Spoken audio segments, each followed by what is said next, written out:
تعليقك أنت دكتور صنايبي على تأسيس هذه المجموعة لتقييم ما وصفت بالأخطار القادمة من المغرب رغم العلاقات الجيدة بين الرباط ومدريد، وكيف تنظر السلطات المغربية لهكذا خطوة من الجانب الإسباني؟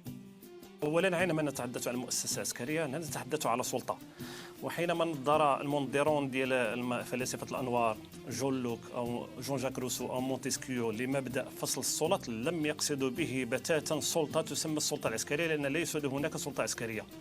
ثالثا، أنت تعلم في مجال علم الفن الاستراتيجية بأن القرار العسكري دائما يتبع القرار السياسي، وبأن القرار السياسي هو الموجه، وأنه كما يقولون بأن الأداة العسكرية أو المؤسسة العسكرية دائما تكون ذراع الدولة ولا يمكن أن تكون رأسها. هذا على المستوى المفاهيمي. أما على المستوى التهديدات فأعتقد بأن ضيفكم الكريم كفانا مؤونة التعليل حينما قال بأنه إسبانيا لها قوة عسكرية وتتجاوز المغرب وتحتل المرتبة 17، فيما المغرب يحتل المرتبة 61 ولا 59، وكذلك قال بأن إسبانيا تنتمي إلى حلف الناتو. كلها مقدمات هي صحيحة، وهذا ما يضرب حتى في الاتهام المغرب بأنه يهدد أو قد يهدد الأمن القومي الإسباني.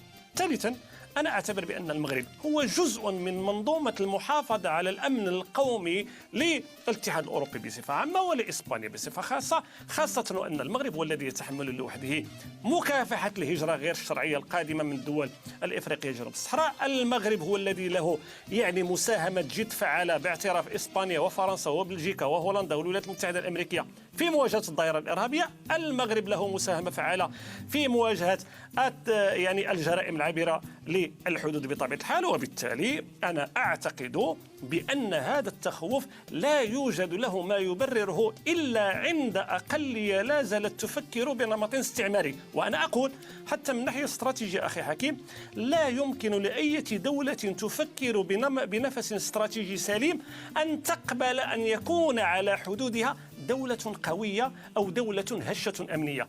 إذن المغرب يحاول أن يعيد التوهج لسياسته الخارجية، يحاول امتلاك ما يسمى بأدوات القوة التي هي 4: القوة العسكرية، الدبلوماسية، الإعلامية، وكذلك الدبلوماسية. وبالتالي هو يستعمل مقاربة سيادية، ولكن لا يمكن للمغرب أن يشكل تهديدا للأمن القومي الإسباني، وهذا ما تقتنع به السلطات الإسبانية التي دخلت في شراكات استراتيجية مع المملكة المغربية، وكما يقولون بأن الفرنسيون بأن العقل التجاري incompatible avec la guerre.